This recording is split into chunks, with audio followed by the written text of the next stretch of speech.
I don't know if you've been in church for a long time, most of your life. I grew up in church. We meet people all the time at our church that didn't grow up in church. They don't know a lot about church, so they get to learn it. But at our church and other churches around the world, they do a thing called communion, and you've probably done this before.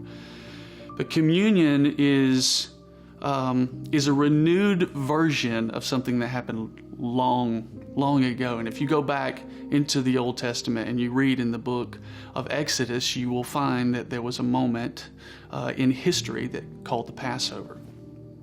And in that moment, God has sent his guy to lead his people, Israel, out of bondage of Egypt, right? And so they had this destiny that he has for them, but they are enslaved by these people, and he's leading them to this new destiny and this salvation that is coming.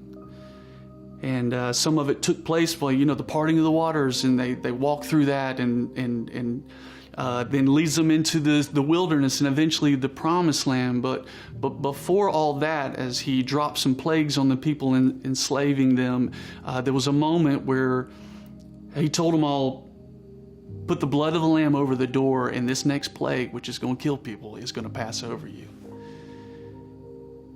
And people celebrated that moment. And I say people, Israel has celebrated, anyone that had believed in that had celebrated it all throughout history. All the way leading up to one specific moment where it all changed. And so in Matthew 26, if you read, you will see Jesus, who had walked with his disciples, gets them all in this room, and they're preparing, and they're going to have this last moment together. But they don't really know this. Like, they know things are going to be different, things are coming, but they don't fully know what's going to happen after this. But Jesus, he does. And he gets them in this moment for what he knows is going to likely be the final time that they get to eat together. And they do this Passover meal that they have done all this time, but this time it was very different.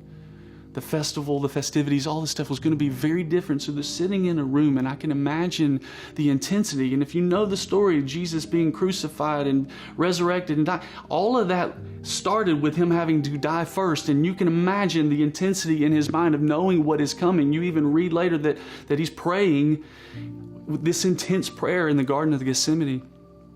And I can imagine in this room, as he knows what's coming, he every now and then taking a deep breath, a sigh of fear, and just this scare of the pain that might be inflicted on him pretty soon. And I always wonder, how did he fully know? And I look, and as I read it, again, it hit me for the first time. I read where in the communion where he says, take this bread, it is my body broken for you. And drink of this cup, this wine is my blood poured out for you. And he's speaking of a body that's not yet been broken and blood that's not yet been poured out. And helps me in a season like this when I think of Easter and what it really means to put myself in that room, sitting in the seat of Peter or Judas. As in this scripture, if you read in Matthew 26, you will see he even calls out Judas, the one who would eventually betray him and hand him over. And I sit in the same seat, invited to the same table.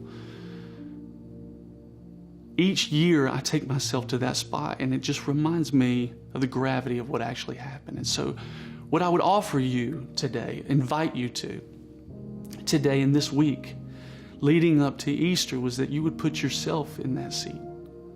Because likely you're one who has been betrayed or has betrayed, like Judas, or maybe you're like Peter, one who has denied Jesus, or like any of the other disciples in their humanity. I would invite you to sit at that same table just in your mind and picture what it must have been like, what Jesus must have felt in that moment, knowing what was coming.